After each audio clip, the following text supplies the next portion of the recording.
புதுமை சமையலில் நிறைய விதமான அதாவது காக்ரா சாட் நான் நிறையா பண்ணியிருக்கேங்க. இது வந்து ஒரு பீன்ஸ் யூஸ் பண்ணிட்டு பண்ணுறேன். காக்ரா பீன்ஸ் சாட் எப்படி பண்ண சொல்லிட்டு இப்போ பார்க்கலாம். தேவையான பொருட்கள் என்னென்னு சொல்கிறேன், கவனமாக பாருங்கள். பீன்ஸ் காக்ரா சாட் செய்ய தேவையான பொருட்கள்: சிகப்பு பீன்ஸ் வேக வைத்து மசித்தது தேவைப்படும் அளவு, பொடியாக அரிந்த வெங்காயம் தேவைப்படும் அளவு, காக்ரா தேவையான அளவு, கரம் மசாலா தூள் சிறிதளவு, வெண்ணெய் தேவையான அளவு, காஷ்மீரி சில்லி பவுடர் விரும்பும் அளவு, தக்காளி சாஸ் தேவைப்படும் அளவு, சீஸ் ஸ்லைஸ் விரும்பும் அளவு, உப்பு தேவையான அளவு. காக்ரா பீன்ஸ் சாட் பண்ணுறதுக்கு இன்க்ரீடியன்ஸ் பார்த்தாச்சு இல்லைங்களா, எப்படி பண்ணேன்னு சொல்லிட்டு இப்போ பார்க்கலாங்க. இப்போ நான் இதுக்கு யூஸ் பண்ணிக்கிற பீன்ஸ் பாருங்கள். இது வந்து சிகப்பு கலர் பீன்ஸு. இது வந்து ராஜ்மா பீன்ஸ் கிடையாது, இது இன்னொரு வகையான பீன்ஸு. இந்த பீன்ஸ் வந்து முதல் நாள் ராத்திரியே ஊற வச்சுட்டு காலையில் ப்ரெஷர் குக்கரில் நல்லா சாஃப்டாக ஆகிற வரைக்கும் வேக வைக்கணுங்க. இது கிட்டத்தட்ட நான் வந்து ஒரு 10 விசில் 12 விசில் வைக்கிற மாதிரி ஆயிடுச்சுங்க. அப்போ தான் வந்து நல்லா சாஃப்டாக வெந்துச்சு. இது இல்லைன்னா நீங்கள் வந்து ரெட் கலர் ராஜ்மா பீன்ஸ் எடுத்துக்கலாம். இந்த பீன்ஸ் ஆனாலும் சரி, ராஜ்மா பீன்ஸ் ஆனாலும் சரி, ப்ரோட்டீன் ரிச், அயன் ரிச்சுங்க.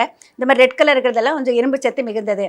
இப்போ இந்த வந்து வேக வச்ச பிறகு தண்ணியை வடிச்சிட்டு இந்த மாதிரி சூடாக இருக்கிறப்பயே மசிச்சு வச்சுருக்கேன் பாருங்கள். இந்த மாதிரி மசிச்சு எடுத்துக்கணும். தண்ணியை பூரா வடிச்சிட்டு மசிச்சு எடுத்துக்கோங்க. நிறைய பேருக்கு ஒரு டவுட் கேட்குறது பழக்கம், மேடம் வந்து பீன்ஸ் எல்லாம் வேக வைக்கிறோம், நம்ம சுண்டல் வகைகள் இந்த தண்ணியை கொட்டிட்டு அதில் சத்து போகாதா அப்படின்னு சொல்லிட்டு, நம்ம இதை வந்து ப்ரோட்டீனுக்காக தான் எடுத்துக்கிறோங்க. B complex and vitamin C மட்டும்தான் வந்து தண்ணியில் அழியும். அதனால் எந்த விதமாகவும் நம்ம வந்து கவலைப்பட வேண்டிய அவசியம் கிடையாது. எந்த விதமான சுண்டலாக இருந்தாலும் நம்ம வந்து வடிச்சிட்டு தானே சாப்பிட்றோம். அதில் இருக்கிற ப்ரோட்டீன் தான் நம்மளுக்கு ரொம்ப இம்பார்ட்டண்ட். இப்போ இங்கே வந்து பேனில் வந்து கொஞ்சமாக எண்ணெய் விட்டு வச்சுருக்கேங்க.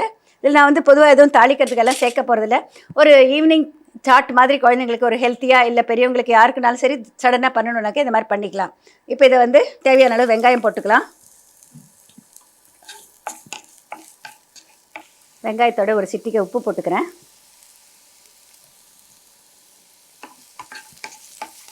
வெங்காயம் வந்து ரொம்ப ஃப்ரை ஆகணுங்கிற அவசியம் இல்லைங்க, லேசாக பாதி ஃப்ரை ஆனால் போதுமானது. கொஞ்சம் இந்த டிரான்ஸ்லூசண்ட்டாக கொஞ்சம் கலர் மாறுது பார்த்தீங்களா, அந்த ஸ்டேஜில் நம்ம இதை வேக வச்சு மசிச்சு வச்சுருக்க இந்த பீன்ஸை சேர்த்துலாம்.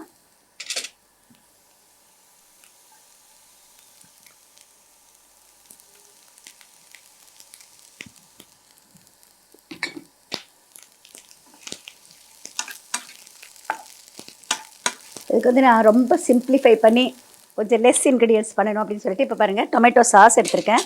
இந்த தக்காளி சாஸ் போட்டுடலாம். இதுலேயே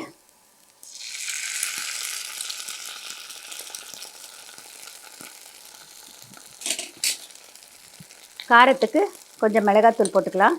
இந்த சாஸில் கொஞ்சம் காரம் இருக்கும், அதனால் பார்த்து போட்டுக்கோங்க. நம்மளுக்கு தேவைப்படும் அளவு கொஞ்சம் கரம் மசாலா தூள் போட்டுக்கலாம். இங்கே வேணால் சாட் மசாலா தூளும் போடலாம். இதோட தகுந்தளவு உப்பு போட்டுக்கலாம். இந்த பீன்ஸ் எவ்வளோ எடுத்துருக்கீங்களோ அதுக்கு தகுந்த அளவு உப்பு.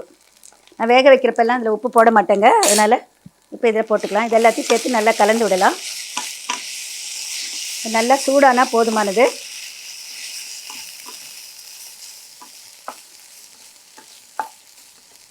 அதாவது நம்ம வந்து ஒரு ஹெல்த்தியர் வெர்ஷனாக ஒரு ஈவினிங் ஸ்நாக் கொடுக்கணும் அப்படின்னா இந்த மாதிரி எல்லாம் பண்ணலாம். இதை அடுப்பு அணைச்சிடுறேங்க. விருப்பப்பட்டால் இதில் நம்ம பொடியாக கட் பண்ணி வச்சுருக்க கொத்தமல்லி அதை கூட சேர்க்கலாம், இல்லைன்னா ரொம்ப சிம்பிளாக எப்படியும் பண்ணிக்கலாம். இப்போ இது ரெடி ஆகிடுச்சிங்க. இது இப்படி எப்படி சர்வ் பண்ணுறதுன்னு சொல்லிட்டு இப்போ பார்க்கலாம். இதுங்க நான் வச்சுக்கிறது பார்த்திங்கன்னா காக்ரா. காக்ராங்கிறது இப்போ வந்து நம்ம ரெடியாக கடைகளில் கிடைக்குது. நார்த் இந்தியன்ஸ் வந்து முதலெல்லாம் வந்து வீட்லேயே பண்ணுவாங்க. ட்ராவல் பண்ணுறப்ப எடுத்துகிட்டு போகிறதுக்காக கோதுமை மாவில் தான் பண்ணுறதுங்க. இப்போ இதில் நிறைய ஃப்ளேவர்ஸ் கிடைக்குது. சிறுதானியம் சேர்த்து கிடைக்குது, சீரகம் போட்டு பிளெயின் காக்ரா, மசாலா காக்ரா விதவிதமாக கிடைக்குது, ரவுண்ட் ஷேப்பில் கிடைக்குது. எப்படி இருந்தாலும் பரவாயில்லைங்க. இது வந்து பார்த்திங்கன்னா நம்மளுக்கு ஷெல்ஃப் லைஃப் அதிகம். இதில் எந்த விதமாகவும் வந்து கொழுப்பு இருக்காது. இது ஒரு ஸ்நாக்காக யூஸ் பண்ணுறதுக்கு ஒரு லெஸ் ஆயில் ஸ்நாக், இல்லைன்னா லெஸ் ஃபேட் ஸ்நாக்குன்னா இந்த மாதிரி தேர்ந்தெடுத்துக்கலாம். இப்போ இதில் வந்து நான் வந்து ஃப்ளேவருக்காக கொஞ்சமாக பட்டர் பூசிக்கிறேன். நீங்கள் மயோனைஸ் வேணால் மயோனைஸ் கூட பூசலாம்.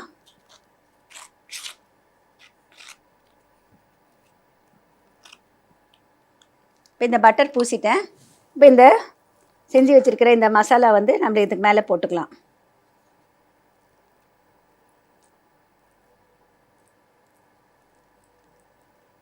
இப்போ இதை இந்த பிளேட்டில் வச்சிடறேன். இது ரொம்ப வந்து அப்படியே கொஞ்சம் அழுத்தி இது பண்ணால் உடஞ்சிடும், அதனால் கொஞ்சம் கவனம் தேவை. நல்லா கிறிஸ்பாக இருக்கும் இது.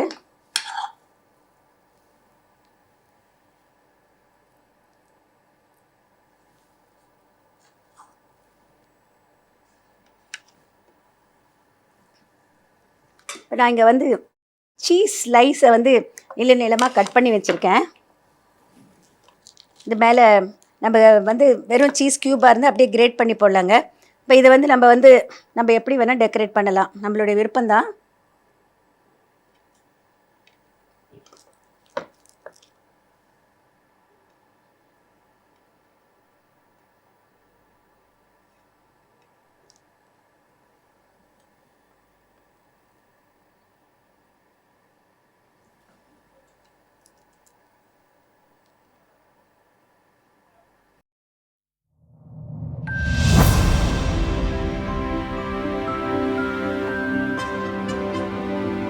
காக்ரா பீன்ஸ் சாட் எப்படி பண்ண சொல்லிட்டு இப்போ ஒரு ரீகேப் பார்க்கலாங்க. ஒரு பேனில் கொஞ்சமாக எண்ணெய் விட்டுட்டு சூடான பிறகு முதல்ல வெங்காயம் சேர்த்து நல்லா ஃப்ரை பண்ணிக்கணும். வெங்காயம் ஃப்ரை பண்ணுறப்ப கொஞ்சமாக ஒரு சிட்டிகை உப்பு சேர்த்துக்கலாம். அது வதங்கிய பிறகு இந்த மாதிரி மசிச்சு வச்சிருக்கிற பீன்ஸை சேர்த்துக்கோங்க. அதோட தக்காளி சாஸ், மிளகாய் தூள், கரம் மசாலா தூள், உப்பு எல்லாத்தையும் சேர்த்துட்டு நல்லா சூடாற வரைக்கும் கலந்துட்டு ஆஃப் பண்ணிடுங்க. காக்ராவை நம்ம கொஞ்சம் பட்டர் பூசிய பிறகு இந்த மசாலாலேருந்து எடுத்து தேவைப்படும் அளவுக்கு அதில் நல்லா ஸ்ப்ரெட் பண்ணிக்கோங்க. அதுக்கு மேலே சீஸ் ஸ்லைஸை வந்து நம்ம எந்த மாதிரி வேணுமோ நீளமாக ஸ்ட்ரிப்ஸ் மாதிரி கட் பண்ணிவிட்டு அதுக்கு மேலே டெக்கரேட் பண்ணிட்டாக்க மிக சுவையான காக்ரா சாட் தயாராகிடுச்சு. அதிகமாக எண்ணெய் செலவு இல்லாமல் கொழுப்பு இல்லாத ஒரு ப்ரோட்டீன் ரிச்சான ஒரு ஸ்நாக் ரெடி ஆயிடுச்சு.